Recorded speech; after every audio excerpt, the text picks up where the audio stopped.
नमस्कार। सोचिए, शिव भक्ति के दो रास्ते। एक जो जुनून की आग में जलकर निखरता है और दूसरा जो अटूट आस्था में पूरी तरह ढल जाता है। आज हम इन्हीं दो बिल्कुल अलग लेकिन उतने ही गहरे रास्तों की एक अद्भुत कहानी को समझने वाले हैं। तो चलिए इस सफर की शुरुआत करते हैं। और यही सवाल आप देखिए हमारी पूरी कहानी के केंद्र में है। क्या है प्रेम के लिए सबसे बड़ा बलिदान?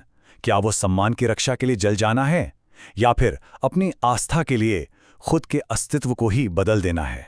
तो हमारी कहानी की दो मुख्य पात्र हैं, दो नायिकाएं।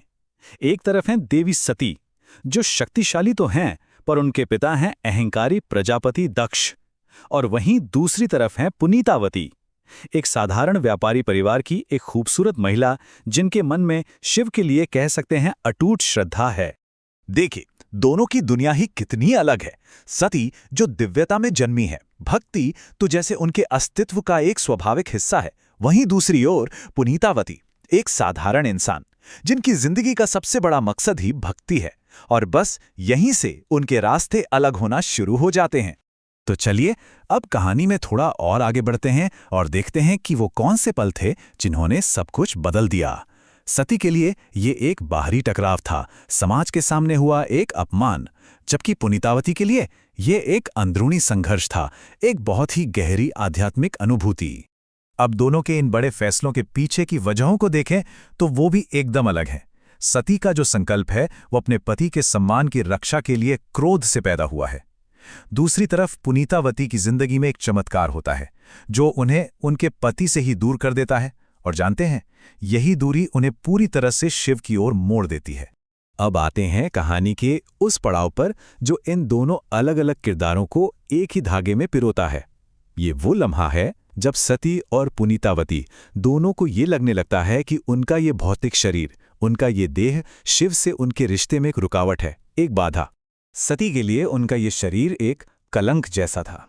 वो सोचती थीं कि ये शरीर जो शिव का अपमान करने वाले दक्ष से पैदा हुआ है, वो भला उनके महादेव के लायक कैसे हो सकता है। तो ये एक तरह से उनके सम्मान की लड़ाई थी जो उन्होंने अपने ही शरीर के खिलाफ छेड़ी। लेकिन पुनीतावती का नजरिया देखिए, बिल्कुल अलग। उनके लिए उनका शरीर दागदार नहीं था, बल्कि भक्ति के रास्ते में एक भटकाव था। उनकी खूबसूरती, उनका रूप सांसारिक मोहमाया का कारण बन रहा था। वो सम्मान के लिए नहीं, बल्कि अपनी भक्ति में पूरी तरह डूब जाने के लिए, एकाग्र होने के लिए अपने रूप को त्यागना चाहती थीं।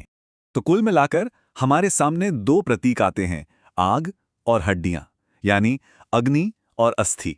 सती आग में अपने शरीर को भस्म कर देती हैं और पुनीतावती एक जीता जागता कंकाल बन जाती हैं, सिर्फ हड्डियों का एक ढांचा। दोनों ने शरीर का त्याग किया, पर रास्ते एकदम जुदा। अच्छा, अब कहानी का रुख मुड़ता है महादेव की प्रतिक्रिया की तरफ, और यहीं पर जुनून और शांति के बीच का सबसे बड़ा फर्क हमें देखने को मिलता है। ये बहुत दिलचस्प है। जरा सोचिए उस पल के बारे में। शिव अपनी गहरी समाधि में लीन हैं और उन्हें सती के आत्मदाह की खबर मिलती है। वो अपनी समाधि से जागते हैं और उनका दुख पलक झपकते ही एक ऐसे ब्रह्मांडीय क्रोध में बदल जाता है जिसमें सब कुछ भस्म हो सकता है। ये सिर्फ गुस्सा नहीं था, नहीं, ये प्रलय था। शिव अपनी जटा से महाशक्तिशाली वीरभद्र को उत्पन्न करते हैं और आदेश सिर्फ एक देते हैं, जाओ और दक्ष के अहंकार के प्रतीक उस यज्ञ को नेस्तो नाबूद कर दो। उस क्रोध ने सचमुच पूरे ब्रह्मांड को हिलाकर रख दिया था। तो उस ब्रह्मांडीय क्रोध की उथल पुथल से निकलकर अब हम चलते हैं एक बिल्कुल अलग माहौल में, एक ऐसे पल में जहां सिर्फ शांति है और गहरा सम्मान। ये पुनीतावती की कहानी का सबसे ऊंचा मुकाम है।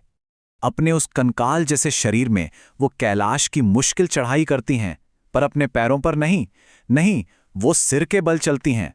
क्यों? क्योंकि वो मानती थी कि जिस जमीन पर उनके शिव रहते हैं वो इतनी पवित्र हैं कि उस पर पैर रखना भी अपमान होगा।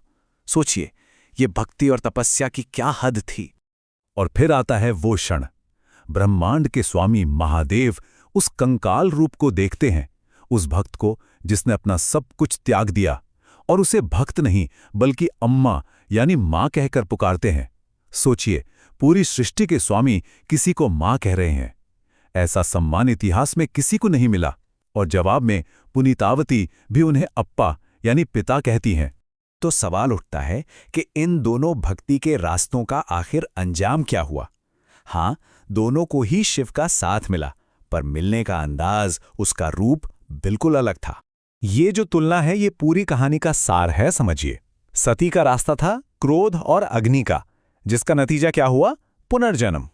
वहीं अम्मयार का रास्ता था तप और त्याग का, और नतीजा तुरंत साक्षात दर्शन। एक रिश्ता बना अर्धांगिनी का और दूसरा मां का। इसका मतलब ये कि सती का अपने शिव से मिलन का चक्र पूरा होने में एक और जन्म लगा। उन्हें पार्वती के रूप में वापस आना पड़ा। लेकिन अम्मयार, उन्हें अपनी भक्ति का फल उसी पल मिल गया। क्या मिला? शिव के दिव्य तांडव को हमेशा हमेशा देखते रहने का वरदान, यानी जन्म और मृत्यु के चक्कर से ही आजादी। तो अंत में हम घूम फिरकर उसी सवाल पर वापस आ जाते हैं। भक्ति का असली स्वरूप क्या है? क्या वो जुनून, क्रोध और सम्मान की धधकती हुई आग है, या फिर वो शांत, स्थिर और 100% समर्पण है? शायद इसका कोई एक सीधा जवाब है ही नहीं, पर ये दो कहानियां हमें ये जरूर दिखाती हैं कि आस्था और विश्वास की गहराई कितनी अविश्वसनीय हो सकती है।